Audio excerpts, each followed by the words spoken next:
마음은 선한 것 하나 없습니다.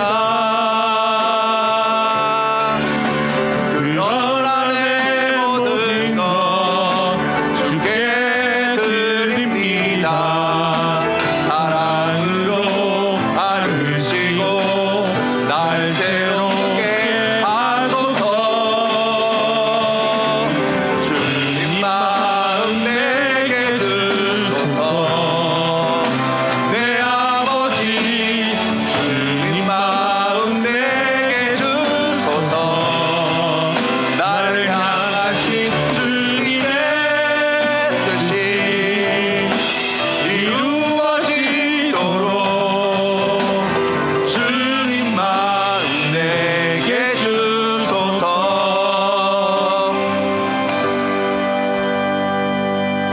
나는 전능하신 아버지 하나님 천지의 창조주를 믿습니다. 나는 그의 유일하신 아들 우리 주 예수 그리스도를 믿습니다.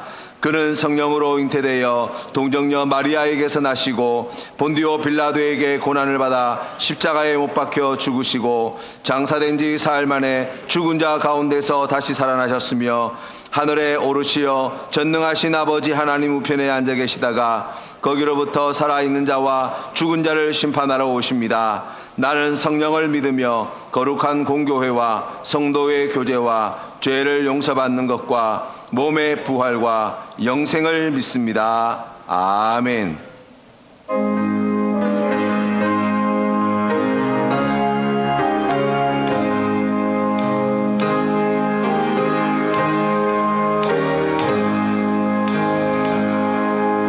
고통의 멍에 벗으려고 예수께로 나갑니다. 자유와 기쁨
어제나 오늘도 우리와 함께 계시고 장래에도 변함없이 우리와 함께 하신다고 약속하신 하나님 아버지 감사를 드립니다.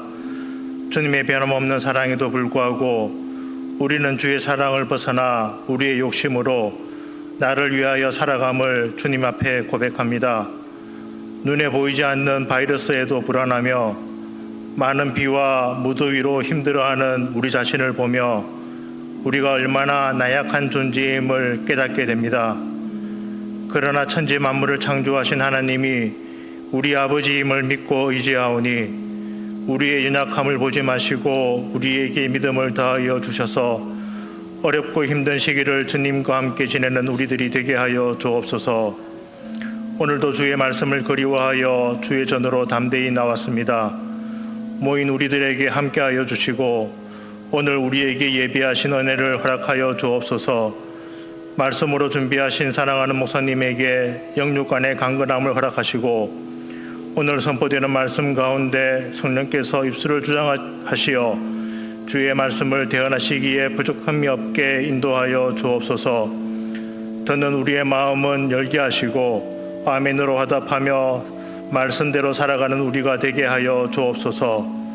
목사님의 목회계에도 주님께서 친히 함께 하시고 사랑하는 성도들과 교회를 향한 그 기도를 들어 응답하여 주옵소서. 찬양으로 영광 돌리는 찬양대에도 함께 하시고 주님께서 홀로 영광 받아 주옵소서. 사랑하는 하나님, 지금 우리는 생각하지도 못한 코로나 바이러스로 인하여 많은 어려움을 겪고 있습니다. 여름에 가져야 할 많은 행사들과 모임과 교제, 봉사의 시간들도 갖지 못하고 있습니다. 그러나 하나님은 변함없이 우리를 사랑하시고 선한 일을 행하시고 있음을 믿게 하옵소서. 더욱 우리가 주님의 말씀을 묵상하며 기도하며 주님께서 하시고자 하는 그 말씀대로 행하여 믿지 않은 많은 사람들에게 선한 영향력을 끼치는 우리가 되게 하여 주옵소서. 또한 많은 비로 인하여 피해를 입은 사람들에게 하늘의 위로를 더하여 주시고 하루빨리 복구되어 일상으로 돌아가는 날이 속히 오게 도와주옵소서. 하나님, 우리 대한민국을 위하여 기도합니다. 잃었던 나라를 찾은 지 75년이 되었습니다. 나라의 독립을 위하여 눈물로 기도하며 희생당하신 분들을 기억합니다. 이제 우리는 전 세계에서 경제대국으로 성장하게 되었습니다. 하나님의 은혜입니다. 그러나 지금은 많은 사람들이 하나님을 욕하며 교회를 향하여 분노하고 있습니다. 믿는 우리들이 잘못함을 용서하여 주시옵소서. 소금이 맛을 잃으면 아무 쓸데가 없다고 하신 주의 말씀을 기억합니다. 우리가 맛을 잃지 않도록 먼저 회개하게 하시고 이 나라를 위하여 다시 무릎 꿇고 기도하게 하옵소서. 다시 이 나라의 모든 부분에서 주의 은혜로 일어서게 하옵소서. 사랑하는 하나님 아버지, 원치 않는 질병으로 인하여 병원에서 가정에서 치료받고 있는 사랑하는 성도들에게 주님께서 찾아가 주셔서 위로하여 주시고 치료하는 손길을 통하여 빨리 회복되어 함께 예배드리게 도와주옵소서. 여러 가지 일로 출타한 사랑하는 성도들, 학업으로 또한 군복무로 인하여 함께하지 못하는 청년들에게도 함께 하시고 있는 그곳에서 예배드리며 같은 은혜를 허락하여 주옵소서. 사랑하는 주의 자녀들의 예배에도 함께 하시고 저들이 어려서부터 믿음으로 하나님 나라와 이 나라의 귀한 일꾼들이 되게 하여 주시고 교육자들과 선생님들의 기도도 들어주시고 그들의 섬김을 하나님께서 기억하여 주옵소서. 예배를 위하여 수고하시는 모든 분들의 수고도 하나님께서 기억하여 주시고 하늘의 별과 같이 빛나게 하옵소서. 오늘 드려지는 모든 예배에 하나님 홀로 받아 주옵소서. 함께 하심에 감사드리며 예수님의 이름으로 기도합니다. 아멘. 오늘 우리 주신 하나님 말씀은 룻기 1장 1절부터 5절까지 우리 하나님 말씀 함께 받들어 읽도록 하겠습니다. 룻기 1장 1절에서 5절 말씀입니다. 다 같이 한 목소리로 읽겠습니다. 시작. 사사들이 치리하던 때에 그 땅에 흉년이 드니라. 유다 베들레헴의 한 사람이 그의 아내와 두 아들을 데리고 모압 지방에 가서 거류하였는데 그 사람의 이름은 엘리멜렉이요 그 아내의 이름은 나오미요 그의 두 아들의 이름은 말론과 기론이니 유다 베들레헴 에브라 사람들이더라. 그들이 모압 지방에 들어가서 거기 살더니 나오미의 남편 엘리멜렉이 죽고 나오미와 그의 두 아들이 남았으며 그들은 모압 여자 중에서 그들의 아내를 맞이하였는데 하나의 이름은 오르바요 하나의 이름은 루시드라. 그들이 거기서 거주한 지 10년쯤에 말론과 기론 두 사람이 다 죽고 그 여인은 두 아들과 남편의 뒤에 남았더라. 아멘.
아멘. 귀한 찬양 감사합니다. 예, 말씀에 앞서서 한 가지 광고 말씀드립니다. 여러분도 뉴스를 통해서 보셨겠지만 지금 우리나라의 지금 코로나 감염자 수가 다시 세 자리 숫자로 넘어갔습니다. 그 가운데 이 교회에서 지금 감염되는 예가 지금 많아지고 있습니다. 기사를 여러분 자세히 꼼꼼하게 보신 분들은 아시겠지만 교회에서 감염되어지는 경우들은 대부분이 감염 수칙을 방역 수칙을 지키지 않아서 그렇습니다. 마스크를 벗고 사냥대 연습을 한다든지 식사를 한다든지 하는 그와 같은 일들을 했을 때 뭐 이게 우리가 뭐 나 하나쯤이야 뭐 잠시 잠깐 이렇게 안일하게 생각할 수 있는데 이 바이러스는 뭐 그런 거 봐주는 거 없습니다. 그냥 조금만 되어지면 감염되고 확산되고 하는 것들은 그냥 너무나 손쉽게 이루어지는 거예요. 그래서 안타깝지만 지금 교회에서 지금 교회발 감염자 수가 이제 좀 많아질 텐데 앞으로도 아마 당분간은 이런 추세가 계속되지 않을까 생각됩니다. 하지만 우리가 방역 수칙만 잘 지키면 큰 어려움이 없습니다. 손소독 깨끗하게 하시고 그리고 마스크 벗지 마시고 예배당에 계시는 동안 또 댁으로 돌아가실 때까지 마스크 꼭 착용하시고 하시면 옆에 사실 이렇게 그 감염자가 있어도 어느 정도 큰 어려움 없이 우리가 같이 예배 드릴 수 있을 정도가 되니까요. 그런 방역 수칙만 좀 철저하게 좀 불편하시겠지만 잘 지켜주시고, 예배가 마치고 나면 지체침하시고 댁으로 돌아가 주시면 감사하겠습니다. 시간을 교회에서 오랫도록 가지는 일이 없도록 각별히 신경 써주시면 감사하겠습니다. 회복시키시는 하나님이라는 제목으로 하나님 말씀 전하겠습니다. 어제가 제75주년 광복절이었습니다. 일제에 우리의 주권을 빼앗긴 지 36년, 그 기나긴 세월을 참고 견디고 인내해야 했습니다. 당시 많은 사람들이 일제의 폭력과 또 불법에 대하여 성토하였습니다마는, 아마 당시 우리가 그리스도인으로 그때 당시 살았다고 한다면 늘 기도의 제목이, 하나님, 나라가 지금 이 지경이 되었는데, 지금 저 일제가 저렇게 온갖 불법과 악을 행하고 있는데 언제까지 보고만 계실 것입니까? 언제까지 참고 계실 것입니까? 우리가 그렇게 기도하였을 것입니다.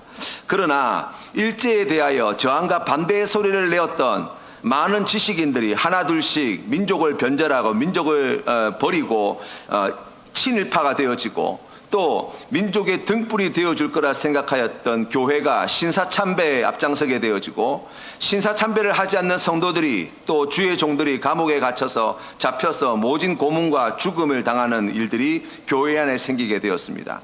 그럼에도 불구하고 침묵하고 있었던 그 교회의 모습을 보면, 그때 당시, 그러니까 일본이 결코 망하지 않을 것이다, 또 일본이 지금 우리나라를 다스리고 있는 이것이 언제까지나 계속될 것이다 생각하였던 이 잘못된 믿음이 한국 사회에 얼마나 팽배하게 퍼져 있었는가를 우리가 알게 되어집니다. 그러나 우리 하나님께서는 그와 같이 사람들이 생각하였던 대로 이 땅이 일제에 유린당하는 것을 그냥 보고만 계신 하나님이 아니었습니다. 하나님은 이 나라 이 백성을 구원하실 계획을 가지고 계셨고, 이 땅에서 일제의 권력을 등에 업고 주인 노릇하던 자들이 아니라 끝까지 신사참배를 거부하고 모진 고문과 또 죽음을 두려워하지 않았던 신앙의 정절을 지켜온 신앙의 선배들과, 만주에서 상해에서 우리나라 곳곳에서 나라의 독립을 위해서 자신의 생명을 아끼지 않던 애국지사들을 통하여서 조국 광복의 서광을 보게 하여 주셨습니다. 그리고 마침내 1945년 8월 15일 우리 결혜가 무참히 짓밟았던 그 일제를 몰아내고 조국 광복의 기쁨을 누리게 되었습니다. 우리가 사사시대를 이야기할 때 이스라엘 백성들이 왕이 없으므로 자기의 소견에 옳은 대로 행하였던 시대라 이야기하였습니다. 사사기서의 말씀을 보면 처음부터 시작하여서 끝까지 자기 소견에 옳은 대로 행하였던, 왕으로, 하나님을 왕으로 모시지 않고 자기 스스로를 왕으로 삼았던 그 시대가 얼마나 암울한 시대였는가를 우리가 볼 수 있습니다. 도덕과 윤리가 땅에 떨어지고 신앙이 우상 숭배의 죄에 깊이 물들어 버렸고, 그리고 많은 이스라엘 백성들이 가나안화가 되어서 이 가나안 족속들이 섬기는 그러한 신들을 섬기는 것을 마치 일상의 살처럼 그렇게 살아가고 있던 때였고, 끊임없이 주변의 여러 나라들의 침입을 받았고, 그 가운데에 이스라엘 백성들은 심한 착취와 학대와 고난의 세월을 눈물로 보내야만 했고, 많은 이스라엘 백성들이 이방인들의 그 칼날에 무참히 희생당하고, 또 동족 간의 상잔이 끊임없이 일어났던 시대라고 이야기할 수 있습니다. 어떻게 생각해보면 이 사사기서는 매우 암담하고 암울하였던 그 역사의 모습들을 우리에게 보여줍니다. 그럴 때에 사사기서의 말씀을 읽으면서 우리 마음 가운데 그런 질문이 생길 수 있습니다. 하나님, 이 백성을 어떻게 구원하시려고 그러십니까? 이 백성을 어떻게 도우시려고 그러십니까? 이 백성을 어떻게 살리실 것입니까? 라고 하는 그러한 한탄이 저절로 나오는 말씀이 사사기의 말씀입니다. 그런데 그러한 우리의 질문에 대하여 하나님께서 주신 응답의 말씀이 바로 룻기서라고 할 수 있어요. 룻기서는 4장밖에 되지 않는 말씀이지만 그 사사시대의 암울하고 정말 절망스럽기까지 했던 그 시대 가운데 하나님께서 어떻게 구원의 역사를 이루어가고 계신가를 보여주시는 말씀이라고 할 수 있습니다. 룻기서의 시작은 매우 절망적인 사건으로 시작되어집니다. 하나님은 나의 왕이십니다 라고 이름하는 엘레멜렉이라고 하는 사람의 가정의 이야기를 가지고 시작하는데, 이들은 하나님께서 주신 기업 베들레헴을 떠나서 모압 땅으로 내려가게 되었다라고 이야기합니다. 왜냐하면 하나님이 주신 기업 베들레헴 땅에 큰 가뭄이 찾아왔기 때문이에요. 먹고 살기가 너무나 힘들었기 때문입니다. 그래서 모압 땅까지 내려가서 그곳에서 이제 주신 기업을 정리하고, 그리고 그 모아놓은 재산을 가지고 모압 땅에 내려가서 이제 그곳에서 잘 먹고 잘 살기 위해서 그렇게 갖은 노력을 다하고 애를 쓰며 살았지만, 그러나 결과가 무엇입니까? 엘리멜렉은 모압 땅에서 죽어버리고 그의 두 아들 말론과 기론도 그 땅에서 생을 마감해 버렸습니다. 이 엘리멜렉이라고 하는 사람은 자신의 두 아들의 아내를 이방민족 모압 땅에 있는 여인들을 데리고 와서 잡으로 삼았어요. 그들의 이름이 오르바와 롯입니다. 우리가 성경에서 보면 이 모압이라고 하는 족속은 하나님께서 영원토록 총회에 들어오지 못할 자라고 아예 율법 말씀에 그 이름을 갖다가 새겨 놓은 민족이에요. 달리 말하면 하나님께서 택하신 이스라엘 족속이 하나님께로부터 기업을 받고 가나안 땅에서 그와 같은 하나님의 나라를 만들어 가야 될 이스라엘 백성들이 지금 하나님께서 영원히 총회에 들어오지 못할 자라고 못 박아 놓은 모압 땅에 내려가서 제 목숨을 부지하기 위해서 그곳에서 이주해 갔고, 그리고 그곳에 있는 여인들을 자신의 아들의 아내로 다 삼았다는 이야기예요. 그 이름에 걸맞지 않는 삶의 모습이라고 이야기할 수 있습니다. 살기 위해서 베들레헴 땅을 떠났는데, 그런데 그 결과가 무엇입니까? 모두 다 죽고 죽었더라는 거예요. 그래서 나오미와 그리고 오르바와 롯 세 사람이 남았지만 그들은 아무것도 가진 것이 없는 텅 비어버린 인생이 되었습니다. 예수를 믿으며 살아가는 우리의 인생 가운데도 오늘 엘리멜렉과 같은 인생의 큰 흉년을 맞이할 때가 있습니다. 먹을 것이 없어서 또 직장을 잃어버리고, 또 자녀들의 장래가 불투명하여지고, 또 질병으로 말미암아 또 마음이 병들어서 세상에서 이리 치이고 저리 치이고 살아가다가 잘 살아보려고 그렇게 노력하였는데, 그렇게 애썼음에도 불구하고 원치 않게 가지고 있던 그 모든 것을 다 잃어버리고 오히려 더 큰 고통과 고난 가운데에 길을 잃어버린 채 살아가는 우리의 인생의 모습들 말입니다.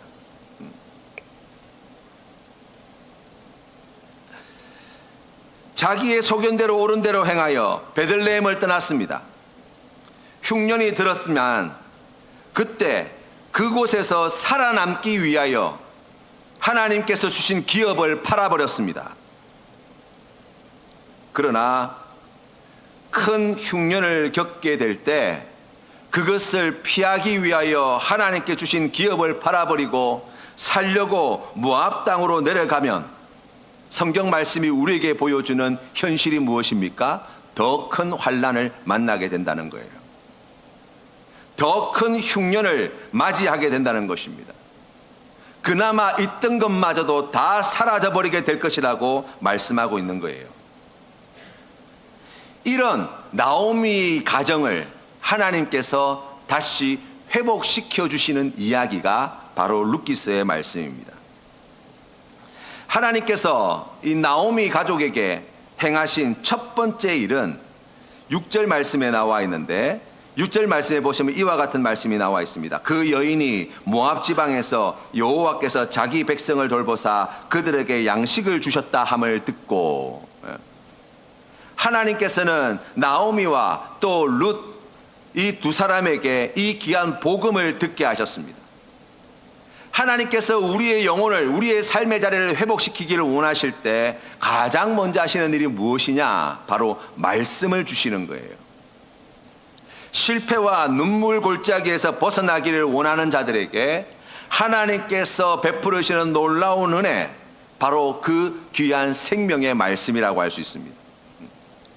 그렇기 때문에 우리가 다시 진창과 같은 우리의 인생에서 벗어나 다시 일어서기를 바란다면 가장 먼저 해야 할 것, 말씀을 붙드는 거예요. 그리스도인의 삶의 자리를 돌아보면 우리는 세상의 말과 하나님의 말씀 사이에서 살아가는 인생이라고 할 수 있습니다. 사람들은 생각할 때 하나님의 말씀이 아닌 세상의 말을 쫓아 살아가는 것이 나에게 더 유리하고 더 큰 유익이 있다고 생각하는 경우들이 많습니다. 자녀들을 어떻게 키워야 합니까? 라고 이야기하면 성경이 뭐라고 말씀하고 있습니까? 보다 세상에 유명한 입시 전문가가 어떤 것을 준비하라고 이야기합니까? 에 더 많은 관심을 가지죠. 세상에서 출세하기 위해서는 어떻게 해야 합니까? 라고 이야기하면 성경 말씀이 뭐라고 말씀합니까? 가 아니라 어떻게 하면 세상 사람들이 이야기하는 스펙을 잘 쌓아서, 그래서 어떻게 하면 남들보다 더 좋은 직장에 들어가서 어떻게 하면 남들보다 더 빨리 승진하여서 성공할 것인가? 우리가 그런 데 더 많은 관심을 가지고 있습니다. 당장 서점에만 가보아도 자기 개발서라는 섹션이 따로 정해져 있어요. 그 자기 개발서라고 하는 그 섹션에 들어가 보시면 대부분의 내용이 무엇입니까? 세상에서 어떻게 하면 성공하는가, 어떻게 하면 출세하는가, 어떻게 하면 잘 되는가 하는 이야기예요. 그런데 얼마나 사람들이 그러한 이야기에 귀를 쫑긋 세우고 듣는지 몰라요. 세상의 말은 따라가다 보면 우리의 인생의 문제가 해결될 것 같습니다. 그 말대로 살다 보면 잘 될 것 같습니다. 그렇게 되어지면 정말 행복해질 것 같습니다. 그러나 세상의 말은 우리를 거짓과 욕심과 악한 생각과 두려움과 분노에 사로잡히게 만들 때가 얼마나 많은지 모릅니다. 하나님으로부터 멀어지게 만드는 일들이 얼마나 많은지 모릅니다. 결국 잘 되려고 그렇게 하였는데 오늘 성경 말씀에서 보게 되어지는 나오미와 같이 텅 비어버린 인생이 되어지는 것을 보게 되는 거예요. 하지만 우리 하나님의 말씀은 복음입니다. 기쁜 소식이에요. 이 기쁜 소식을 들을 때에 우리의 믿음이 자라게 되어집니다. 이 기쁜 소식을 붙들 때에 우리가 새 힘을 공급받습니다. 이 기쁜 소식대로 우리가 순종하게 되어질 때 하나님이 일하시는 것을 보게 될 것입니다. 우리 하나님의 능력과 그 영광을 주님의 말씀을 통해서 보게 된다는 거예요. 우리가 잘 알고 있는 아브라함과 그 조카 롯은 갈대아 우르를 떠날 때 함께 동행했습니다. 그런데 가나안 땅에 들어와서 이 조카 롯과 아브라함이 함께 거하게 될 때 그들의 재산이 많아져서 더 이상 함께 거할 수 없는 지경이 되자 아브라함은 롯에게 먼저 선택권을 주지요. 롯은 눈을 들어서 사방을 둘러봅니다. 그런데 가만히 보니까 소돔성이 있는 그곳이 푸른 초장, 쉴만한 물가가 있는, 그래서 자신들의 양떼와 소떼를 키우기에 너무나 적합한 땅인 거예요. 그래서 롯은 주저하지 않고 세상의 가치를 쫓아서 눈에 보기에 좋은 대로 자기의 생각에 옳은 대로 그 소돔 쪽 땅을 선택하게 됩니다.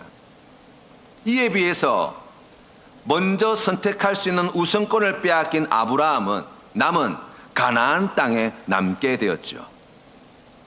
그러나 여러분, 성경 말씀에 보시면 하나님께서는 아브라함에게 약속하셔 주신 땅이 소돔이 있는 그 푸른 초장 쉴만한 물가가 있는 곳이 아니라 바로 가나안 땅이었음을 말씀합니다. 아브라함은 바로 자신에게 주신 그 약속의 말씀을 쫓아 가나안 땅에 남게 되었고, 롯은 세상의 가치를 쫓아 푸른 초장 쉴만한 물가가 있는 그 소돔성 지역을 선택하게 된 거예요. 그러나 여러분, 그 뒤에 무슨 일이 벌어지게 되어집니까? 소돔성에 죄악이 넘쳐나서 하나님께서는 유황불로 소돔성을 심판하기를 원하셨고, 소돔성이 심판당하는 그때 롯은 아무것도 가지지 못한 채 제 목숨 하나 부지하여 겨우 살아남는 자가 되었습니다. 이 땅을 나눌 때에 롯보다 척박한 땅을 선택하였다 여겨졌던 아브라함은 하나님께서 주신 약속의 말씀대로 밤하늘의 별과 같은 큰 민족을 이루고 약속하신 그 가나안 땅을 그의 후손들이 차지하게 되어지고 예수 그리스도께서 바로 아브라함의 혈통에서 이 땅에 오시는 놀라운 축복의 사람이 되어졌다고 성경은 우리에게 가르쳐 줍니다.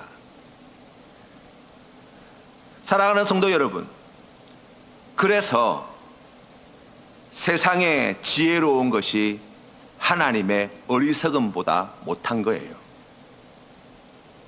하나님의 말씀을 붙들어야 합니다. 우리가 하나님의 말씀을 붙들게 될 때 그 말씀이 우리에게 주시는 첫 번째 복은 견디게 하여 주시는 복을 주시는 거예요. 믿음이라고 하는 것이 무엇입니까? 참고 견디는 거예요. 어떻게 우리가 참을 수 있습니까? 우리가 어떻게 견딜 수 있습니까? 우리 안에 말씀이 있으면 참을 수 있습니다. 우리 안에 말씀이 살아있으면 견디게 되는 거예요. 우리가 말씀을 지키는 것이 아니라 실은 말씀이 우리를 지켜주시는 것이죠. 하나님의 말씀이 우리를 이기게 하시는 것입니다. 세상의 말에 귀를 기울이는 어리석은 인생 되지 마시고 하나님께서 우리를 회복시키시고 구원하시기 위해서 주신 이 귀한 말씀을 붙드시는 믿음 있는 성도 되시기를 주님의 이름으로 축원합니다. 나오미는 1장 20절에서 21절 말씀해 보시면 이제 그가 떠나왔던 땅 베들레헴으로 돌아갑니다. 그리고 그곳에 그를 환영하는 자들에게 자신을 이렇게 소개합니다. 나를 나오미라 부르지 말고 마라라 부르라. 이는 전능자가 나를 심히 괴롭게 하셨음이라. 내가 풍족하게 나갔더니 여호와께서 내게 비어 돌아오게 하셨느니라. 아멘. 하나님께서 이 나오미를 회복시키기 위하여, 이 가정을 회복시키기 위하여 주신 두 번째 은혜가 무엇입니까? 돌아오게 하신 은혜예요. 하나님이 주신 약속의 땅 베들레헴 땅으로 돌아오게 하시는 은혜입니다. 베들레헴이라고 하는 이 성의 이름의 뜻은 우리가 잘 알고 있듯이 떡집, 빵집이라는 뜻을 가지고 있어요. 만약 우리나라에서 이 이름이 사용되어졌다면 밥집 정도가 되었을 거예요.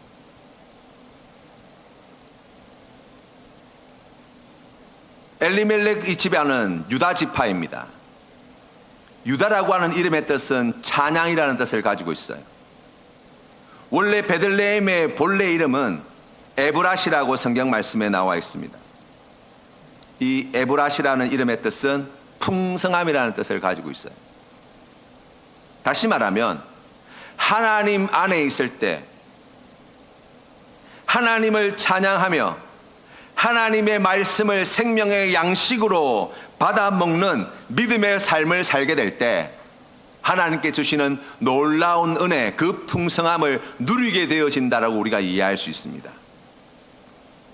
하나님께서 이들을 이 베들레헴으로 다시 부르신 뜻, 바로 그것은 하나님의 말씀을 생명의 양식으로 삼는 믿음의 자리로 돌이키게 하신 은혜라고 이야기할 수 있습니다. 사랑하는 성도 여러분,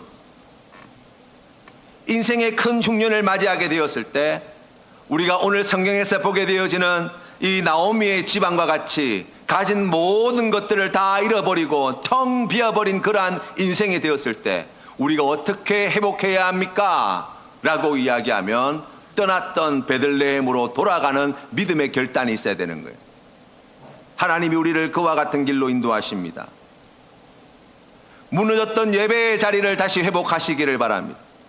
무너졌던 찬양의 자리를 다시 회복하시기를 바랍니다. 무너졌던 말씀의 은혜를 다시 회복하시기를 바랍니다. 무너졌던 기도의 은혜를 다시 회복하시기를 바랍니다. 그럴 때 하나님께서 주시는 은혜가 바로 풍성함의 은혜예요. 2장 3절 말씀해 보시면 룻이 가서 베는 자를 따라 밭에서 이삭을 줍는데 이제 그곳에 가서 먹고 살아야 되니까 때마침 보리를 추수할 때에 그 땅에 도착하게 되었고 이제 먹고 살기 위하여서 이 룻은 어머니를 위하여서 이제 밭에 가서 이삭 줍는 일을 하기 위해서 길을 떠나는데 3절 말씀에 보면 우연히 엘리멜렉의 친족 보아스에게 속한 밭에 이르렀더라 라고 말씀하시는 거예요. 여기에 나와 있는 이 우연이라고 하는 것은 인간의 관점에서는 우연이지만 하나님의 관점에서는 인도하심이라고 이야기할 수 있어요.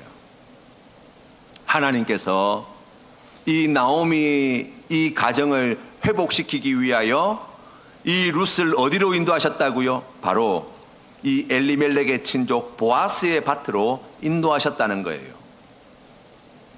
보아스는 사랑이 많은 사람이었습니다. 모압 여인임에도 불구하고 엘리멜렉의 집안에 며느리로 들어온 이 룻을 귀하게 여겼습니다. 그래서 그 밭에서 보리이삭을 주울 때에 일하는 아이들에게 부탁을 하여서 이 소녀가 많은 이삭을 거두어 갈 수 있도록 일부러 그 이삭을 땅에 떨어뜨리라고 이야기할 만큼 큰 은혜를 베풀었습니다.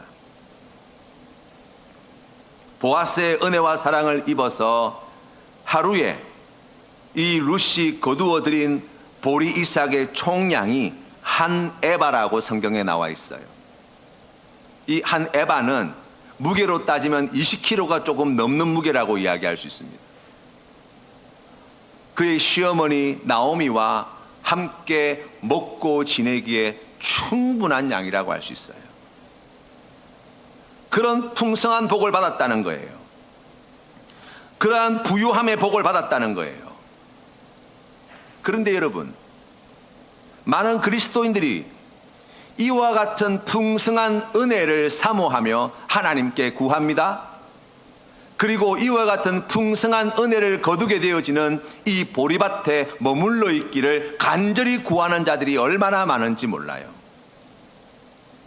그러나 여러분, 성경 말씀에 보시면 하나님께서 나오미 가정에 주고자 하시는 은혜는 이 보리 이삭을 많이 줍도록 하는 은혜가 아니라는 것을 아셔야 됩니다. 성경 말씀에 보니까 나오미가 이 베들레헴에 도착하였을 때 그때는 마침 보리를 추수할 때예요. 곧 이어서 밀을 추수하게 될 것입니다. 그 말은 뭐예요? 보리 추수하고 밀 추수할 때가 지나고 나면 겨울이 찾아오는 거예요. 가난한 자들이 부유함을 누리고 병든 자들이 건강해지는 은혜를 베풀어 주시는 하나님이십니다. 그러나 오늘 말씀을 통하여 하나님께서 우리에게 들려주시는 그 귀한 음성은 이곳에서 거두게 되어지는 보리 이삭, 이것에서 거두게 되어지는 밀 이삭은 영원하지 않음을 기억하라고 말씀하시는 거예요. 우리의 인생에 추수할 때가 있어요. 그러나 그것은 영원하지 않습니다. 곧 끝나버릴 거예요. 또 한 가지, 룻이 보리 이삭을 주었던 이 밭은 룻의 소유가 아니에요. 나오미의 소유도 아니에요. 보아스의 밭이죠. 돌아서면 자기 게 아니에요.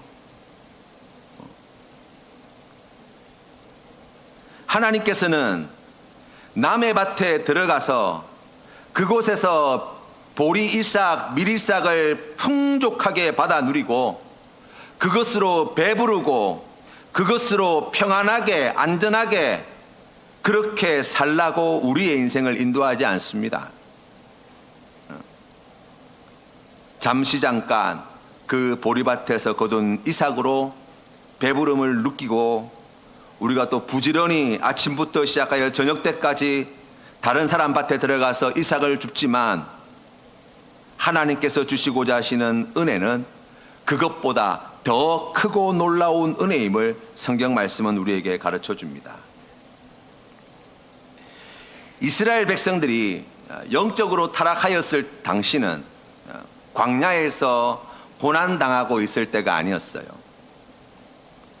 실제로 사사기서의 말씀을 읽어보면 사사기서에서 이스라엘 백성들이 걸었던 타락의 길은 사실 타락의 길에 비하면 이 광야에서 보여주었던 이스라엘 백성들의 모습은 매우 양반이라고 할 수 있어요.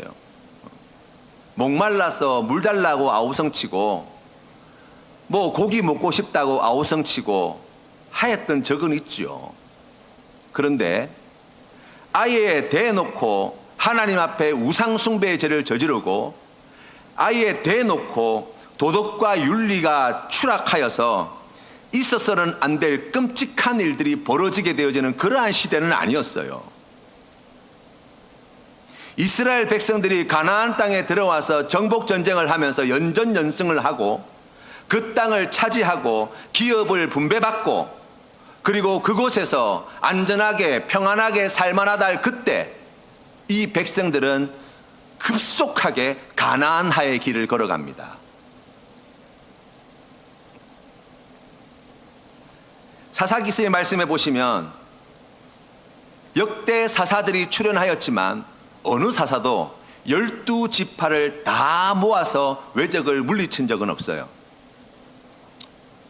우리가 잘 알고 있는 블레셋이나 아니면은 모압이나 가나안이나 뭐 미디안 족속, 아말렉 족속 이러한 족속들이 쳐들어오게 되었지만 그 족속들을 갖다가 물리치는 장면들을 잘 살펴보세요. 많은 숫자가 동원되지 않아요. 그런데 사사기서 말씀 19장부터 시작하여서 이스라엘 지파 안에 이스라엘 땅 안에 있어서는 안 될 죄가 벌어지게 되어지고 동족 간의 전쟁을 하게 되어졌을 때 무려 40만의 군사가 모입니다. 그 말은 무슨 말씀이에요? 이스라엘 백성들이 힘이 없어서 외적들의 침입을 당한 게 아니라는 거예요. 군대가 부족해서 미디안 족속들에게 당해 살았던 게 아니라는 거예요. 블레셋에게 그렇게 고난당했던 게 이스라엘 백성의 군대가 부족하여서가 아니라는 거예요. 동족과 전쟁을 하는데 40만이 모일 수 있는 그러한 군사력을 가지고 있던 백성들이에요. 그런데 문제는 뭐였습니까? 각자 자기 소견에 옳은 대로 행하여서 하나님을 왕으로 모시기를 거부하고 자기 스스로가 왕의 자리에 차지하면서 이 민족이 하나가 되지 못했어요. 그래서 오합지졸이 되었던 거예요.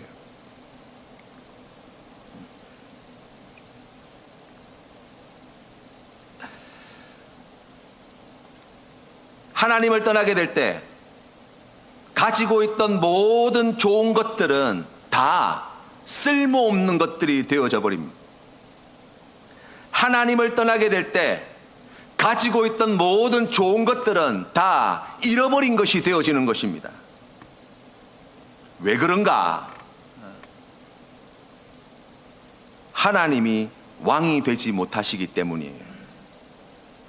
하나님이 일하시지 못하시기 때문이에요. 세상의 것이 결코 우리에게 만족을 줄 수 없습니다. 세상의 것이 결코 우리에게 안전을 보장해 줄 수 없습니다. 하나님이 주신 모든 좋은 것들을 허비하고 낭비하고 탕진하고 헛된 것으로 다 바꾸어 버리는 바로 그와 같은 길이 어디에 있느냐? 하나님의 품을 떠나 자기의 소견에 옳은 대로 자기 스스로가 왕노릇하게 되어질 때 바로 그와 같은 비참한 신세가 되어진다고 성경 말씀은 우리에게 가르쳐 줍니다. 세상에 좋아 보이는 것이 얼마나 많은지 모릅니다. 지금 내 삶에 필요한 많은 것들이 세상에 있다라고 우리는 이야기할 수 있습니다. 그런 우리가 그것을 붙잡기 위하여 애쓰고 노력하지만 세상은 마치 신기루와 같아서 우리가 찾고 있는 참된 행복과 참된 기쁨, 바로 그 나오미의 이름의 뜻과 같이 나의 기쁨과 나의 즐거움이라는 그 모든 좋은 것들은 결코 우리가 누리지 못하게 되는 거예요. 그것을 주실 수 있는 분이 바로 하나님이시라는 거예요.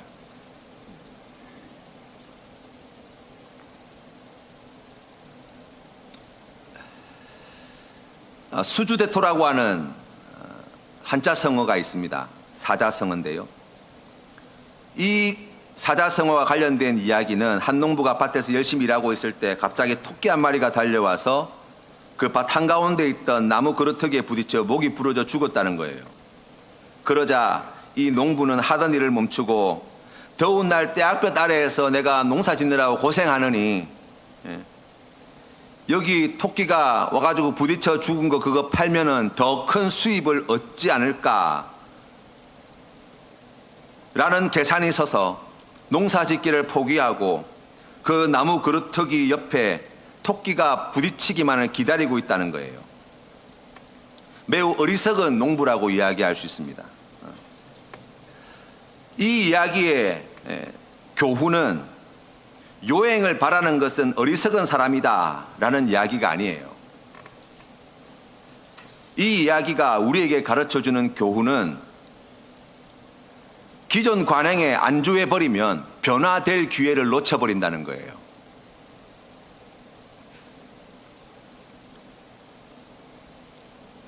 지금까지 우리가 세상 가운데 살아왔던 그 삶의 가치관들, 또 하나님께서 우리에게 은혜를 주셨던 남의 밭에서 보리삭을 거둘 때 풍성하게 거두게 해주셨던 그 은혜에 머물러 있으면 변화될 수 없다는 거예요. 앞으로 나아갈 수 없다는 것입니다.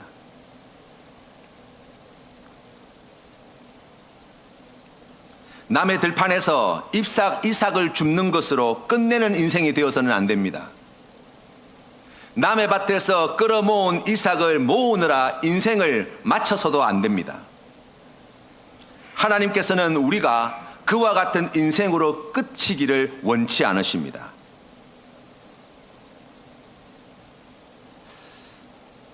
룻기서 3장 1절 말씀해 보시면 룻의 시어머니 나오미는 룻에게 이와 같은 말씀을 합니다.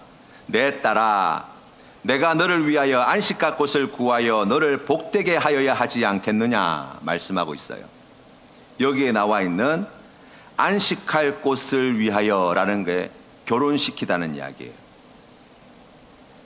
그래서 나오미는 룻을 목욕을 시키고 기름을 바르고 의복을 입히고 타작마당으로 보내어서 보아스의 발치 아래 눕게 합니다.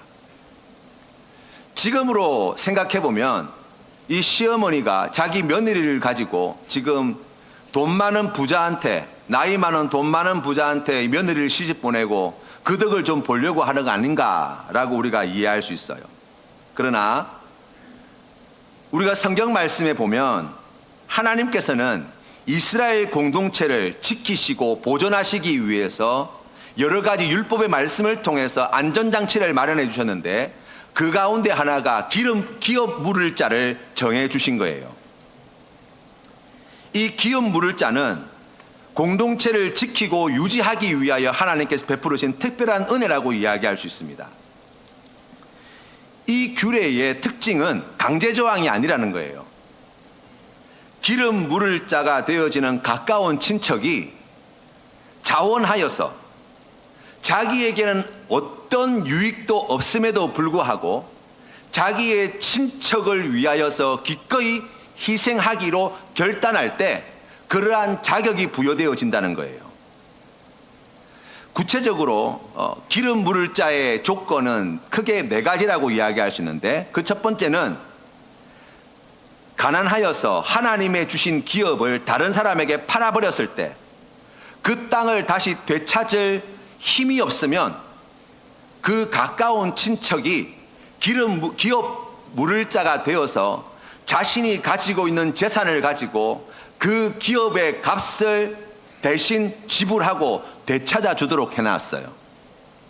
두 번째 경우는 친족이 경제적으로 완전히 파산하여서 다른 사람 집에 종살이 할 경우 그 친족이 잃어버렸던 자유를 되찾도록 하기 위해서 가까운 친척이 자신이 가지고 있는 재산으로 그 사람의 몸값을 대신 지불하고 다시 자유를 찾아주도록 그렇게 만들어 놓은 법이 바로 기업 물을 자의 법이에요.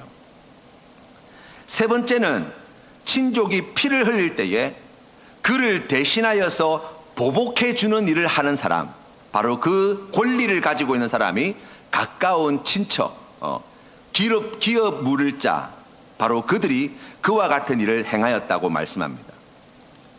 네 번째 예가 오늘 룻기서에 나와 있는 내용과 같이 더 이상 대를 잇지 못할 때에 대를 잇도록 하기 위해서 가까이 있는 친족이 바로 그 죽은 사람의 대를 이어서 자손을 잇도록 결혼을 할 수 있는 권리를 부여하는 것, 바로 그것이 기업 물을 자의 규례의 내용이에요. 이 보아스가 이 룻기서에서 우리에게 예표하고 있는 것은 무엇입니까? 바로 우리의 구속자요 우리의 구원자인 예수 그리스도라고 이야기할 수 있습니다. 결국 하나님께서는 진토와 같은 우리의 인생, 절망스러운 우리의 인생, 큰 흉년을 맞이한 우리의 인생, 아무것도 남은 것이 없는 텅 비어버린 우리의 인생을 다시 회복하기 위하여 우리에게 무엇이 필요하다고 말씀하시는 것입니까? 우리의 기업 물을 자가 필요하다고 말씀하시는 거예요. 하나님께서는 우리의 인생을 이 기업 물을 자에게로 인도하고 계시다고 말씀하고 있습니다. 잃어버렸던 하나님이 주신 기업을 되찾도록 하기 위하여 우리가 범죄함으로 죄의 종이 되어서 잃어버렸던 하나님의 자녀만 누릴 수 있는 그와 같은 자유를 다시 되찾아 주도록 하기 위하여 우리가 세상 가운데에 이러한 죄악 가운데 고통당하고 압제당하고 박해당하고 피해를 입을 때 우리가 당한 그 모든 피해를 대신 갚아주시기 위하여 우리를 하나님 나라의 상속자의 신분으로 삼기 위하여 예수 그리스도께서는 우리를 신부로 삼으시고 아버지 하나님의 나라에서 영원토록 자녀의 권세를 누리게 해주시는 은혜를 주시겠다 약속해 주십니다. 바로 우리의 대속자, 우리의 기업 물을 자, 바로 예수 그리스도를 말씀하고 있는 거예요. 그 예수가 있을 때, 기름 부을 자 대신 예수 그리스도를 만나게 되어질 때 나옴이 우리의 인생에 참 기쁨과 참 즐거움이 영원토록 회복되어진다고 말씀하는 거예요. 사랑하는 성도 여러분, 인생의 큰 흉년의 한가운데에 눈물 골짜기를 지나가고 있는 이때에 죽음의 그림자가 짙게 드리워져 가고 있는 이때에 하나님 앞에 어떤 은혜를 구하고 계십니까? 우리에게 말씀을 주시고 우리를 잃어버렸던 예배의 자리, 찬양의 자리, 기도의 자리로 불러주시고 우리에게 그 풍성한 은혜를 베풀어 주셔서 일용할 양식에 쓸 것에 부족함이 없도록 인도하여 주실 뿐만 아니라 우리를 기름 부을 자 대신 예수 그리스도 앞으로 인도하시는 하나님을 믿음의 눈으로 바라보시는 우리 성도님들 다 되시기를 바랍니다. 예수 그리스도 안에서 다시 되찾아지는 하나님의 기업을 감사하시는 우리 성도님 되시기를 바랍니다. 우리의 영원한 기름 부을 자 되시는 예수 그리스도로 말미암아 다시 되찾아진 이 자유로 말미암아 기뻐하시는 우리 귀한 성도님들 되시기를 바랍니다.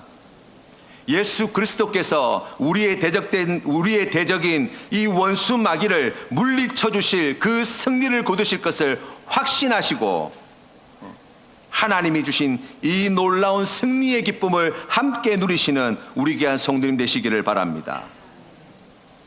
우리를 자신의 신부로 기꺼이 맞이하여 주시는 예수 그리스도만을 우리가 믿음의 눈으로 바라보며 주님께서 가시는 그곳에 함께 동행하여 나아가는 우리 귀한 믿음의 성도님들 다 되시기를 바랍니다. 그리하여서 이 귀한 은혜로 말미암아 예수 그리스도로 말미암아 슬픔을 이기고 인생의 흉년을 이기고 고난을 이기고 질병을 이기고 마음의 상처를 이기고 하나님께 주시는 참으로 기쁘고 즐거운 믿음의 삶을 영위해 나가시는 우리 귀한 성도님들 다 되시기를 주님의 이름으로 축원합니다. 함께 기도드리겠습니다. 거룩하신 하나님 아버지 은혜를 감사합니다. 우리에게 이 기쁨을 주시기 위하여, 우리에게 이 즐거움을 주시기 위하여, 우리에게 필요한 모든 것에 부족함이 없도록 은혜와 복을 내려주시고 우리의 기름 물을 자 되신 예수 그리스도 앞으로 우리의 인생을 인도하여 주시니 감사합니다. 예수 그리스도 안에서 다시 되찾아진 우리의 영원한 기업의 믿음의 눈으로 바라보는 성도 되게 하시고 예수 그리스도 안에서 우리에게 주시는 그 놀라운 승리를 누리는 우리 귀한 성도님들 다 되게 하여 주시고 예수 그리스도 안에서 참된 자유를 누리며 예수 그리스도 안에서 신랑 되신 예수 그리스도와 함께 영원토록 행복을 누릴 아름다운 천국의 삶을 누리는 우리 귀한 성도님들 다 되게 하여 주시옵소서. 그리하여서 고난 가운데도 주님의 이름을 찬양하며 높여드리며 영광 돌리며 예배하는 귀한 믿음의 삶으로 주님과 동행하는 우리 귀한 성도님들의 복된 삶이 될 수 있도록 인도하여 주시옵소서. 우리를 회복시켜 주실 줄로 믿사옵고 이제는 우리 주 예수 그리스도의 크신 은혜와 아버지 하나님의 영원하신 사랑과 성령 하나님의 교제하심이 오늘 주시는 말씀 마음에 새겨 예수 그리스도 안에서 참된 회복의 삶을 누리기로 결단하며 나아가는 고개 숙인 주의 백성들 머리 위에 흩어져 있는 귀한 믿음의 권속들과 고난 가운데 있는 이 나라 이 민족 위에 이제로부터 영원토록 함께 하시기를 간절히 축원하옵나이다. 아멘.